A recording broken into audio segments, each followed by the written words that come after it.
affects everybody's life, everybody, our lives, and each other.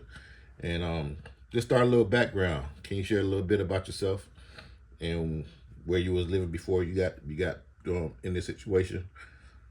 Yeah, sure. Well, before I moved to the United States, I was 19 back then. That was 2019. Um, you know, the situation in Venezuela uh, is known to majority of the people out there Mm. because of the political circumstances. However, it is not limited just to politics, but also the people that is suffering those consequences. Um, I come from a good family. The Lord blessed me with wonderful parents. However, um, this is not the place I envision myself living at. Mm. Having my family, um, having a future, because the reality was, and at a certain point, it still is that young people here, or people that are just coming up to adulthood, um, most of us are having a rough time trying to become um, independent, trying to become, what we're supposed to be doing once we turn a certain age, and once we get to a certain stage of our lives. Hmm. Yeah, yeah, that is true. That is true. And everybody we want the American dream. Comes here seeking for a better life, better education, and so I can understand. I understand that big time, big time. And so what was the reason for your deportation? So I was I was over 6 years living in the United States, Mm. and there was a situation. Uh, I had a traffic ticket. Mm. At the moment, I was unemployed, and I spoke to the judge at court, and I advised him of my financial situation and the rough patch that I was going through, and he said, "You know what? I'm not going to postpone your payment. What I'm going to do is I will give you community service, and you can pay it that way." Mm. Um, to make the long story short, it was a big misunderstanding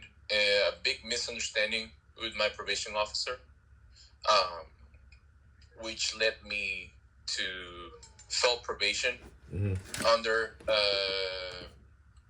under his considerations, and I didn't know. I was not aware that there was a warrant for my arrest Oh for wow. violating probation. I was driving one day, and they just pulled me over. They took me to county jail, and a nice officer picked me up from county jail after doing my sentence. So hold up. This is a misdemeanor, from what I'm understanding. Yes, a violation of probation is a misdemeanor, and the traffic ticket itself, it was not related to driving under influence or any of these circumstances. It was just a speeding ticket. So a traffic ticket, Yeah, pretty much. yeah, exactly. Oh Yeah, wow. yeah. I Wow. spent 9 months in between different detention centers over a traffic ticket. Wow. And we hear on the news, they're getting rid of the worst of the worst, violent offenders, and all this, but you was pretty much brought to Stewart Detention Center over a traffic ticket. Yep, that's correct. Oh wow. Wow. Wow. It boggles my mind just even, you know, reiterating it because it's something that's so simple that people happens to people every day, and you know we all know it's a privilege to be in this country.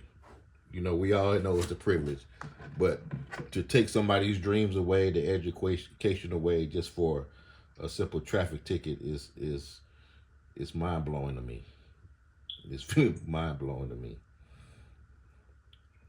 So, how did it make you feel when you was informed when they picked you up and took you to and brought you to ICE immigration? So, because of what I did, they gave me 2 weeks. Actually, that is that weekend that I was coming out of jail. We had a retreat. My church had a retreat going, and I was a pretty active member in my church. And what they told me that Friday, because they usually release people around 7 a.m., I asked the officer, "Hey, it's 10 a.m. What's going on with me? Let me go ask." And he comes back and tells me, "You know what? You are the ICE placed a hold on you, so we cannot let you go. They have to come pick you up." Now, over time, I got to know that usually it's a window time of 48 to 72 hours. I don't know how that works exactly. Mm-hmm. However, I was not even told this. They just told me, "We will keep you here for as long as we need for ICE to come and get you." So, pretty much what everybody be saying, oh, they got 72 hours to pick you up, or they gonna let you go. That's a myth. That's what I have heard from other people. That is not what happened with me. They just told me, "You know what? ICE placed a hold on you, and what we're going to do is we will keep you here until ICE comes and get you." Oh wow, wow. And I even heard of some people paying their bond, and I still come Yes. and come to pick them up. Came and pick them up. Yes. I have an acquaintance of mine. He paid, I think it was 5,000 or 7,500 The bond Wow. to bond out, and then they told him that he could not be released. So Wow. he lost the money, and then I took him over to a detention center. Wow. Wow. Call it a money grab. Yep. Yeah, that's unbelievable, brother. That's one unbelievable. Yep. And as far as to the question as how it made me feel, it was a lot of mixed feelings, but mostly frustration. In my case, I was doing what was needed from the side of the law for me to fulfill my immigration process. And over that period of time that I was in county jail for those couple weeks, I saw a couple people that I met from outside, from church, from work, and whatnot. And after having some conversation, I ended up knowing they were people that were not legally in the United States. However, they're hardworking people. They've always been. They never had issues with law, except driving without a license. And what they ended up doing is ICE placed a hold on them. Wow. They were able to go out. In my case, for some reason, I was not able. I was not granted the release, even though some other people with holds placed by ICE were able to. Wow. So what I felt more than anything else was frustration, because I saw how people, not trying to compare or there's, I cannot say if it's better or worse. Yeah. But having no documentation, having no registry that they are in the United States and they can go out. Well, I have my proper documentation where I had a social security number, my driver's license, my work permit, and everything to do things legally. I was not able to go out, and that is something that made me really upset at the time. Yeah, I can understand. It's frustrating. It's very frustrating. And you tend to be like, you tend to shake your head like, is this real? Like what's really going on? Like, Believe me, brother. I feel your pain. I understand. I understand. I understand exactly where you're coming from. Yes, and I it's well, just hearing you speak, say that, man, it's hard to swallow. It's hard to swallow. And like, let's can you describe the deportation process, like living in Stewart, the detention center, and what was the experience like? Yeah, I mean, to put into nice words, what I could say is a whole experience. Unfortunately, um, people that work in such places, I I I spent 9 months um, within three different detention centers, Mm, and what I realized is, sadly, people, at least people, specifically talking about Stewart Detention Center, yeah. they don't know exactly how to treat people and understand what they're going through at the moment. Mm, In my case, I've always been somebody that likes to bring solutions instead of bringing trouble. correct. And I was, and um, if you could say, I was able to be likable towards everybody. So I didn't have any issues with any officers or any other inmate. Mm, Um, but you can see how other people was treated just out of the fact that they didn't speak English. For correct. example, you know, people that could understand English, or people that are being, um, verbally abused Mm, just because they don't understand the language. yes. And there were times that I would try to step up and tell them, hey, they don't understand. And they would say, oh, they understand pretty well, along with some other Choice words. not so nice words. Yes. Yeah. So I could say it was a whole experience. For some people, it represents trauma. For some people, it represents the worst in their lives. However, um, that is actually a blessing in disguise for me. I was able to share the word of God while I was inside of Stewart Detention Center. So a that was a time of learning, and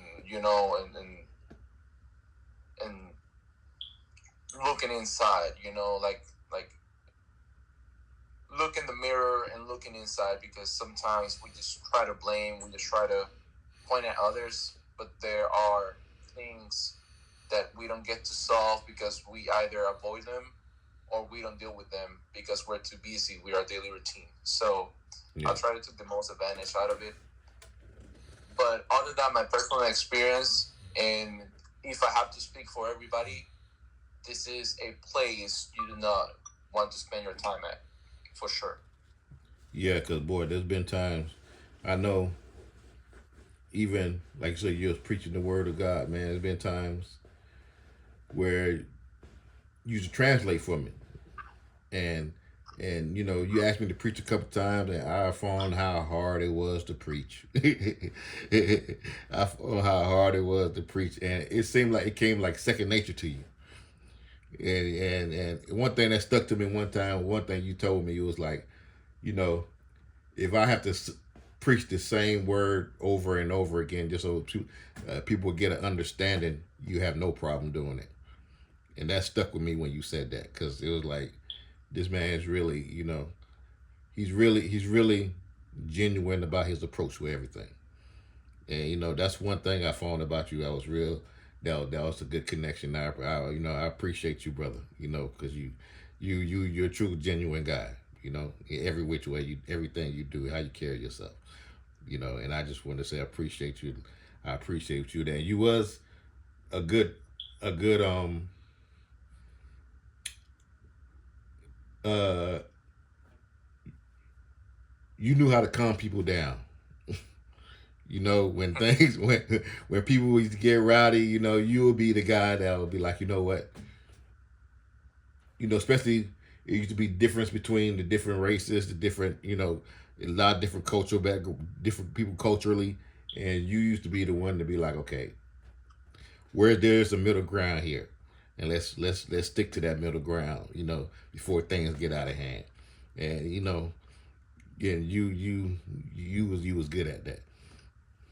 Yeah, that's something that God blessed me with, first of all. But also, everybody's going through so much already that there's no need to add more stress or add more trouble to what everybody's going through personally Yeah, in that time.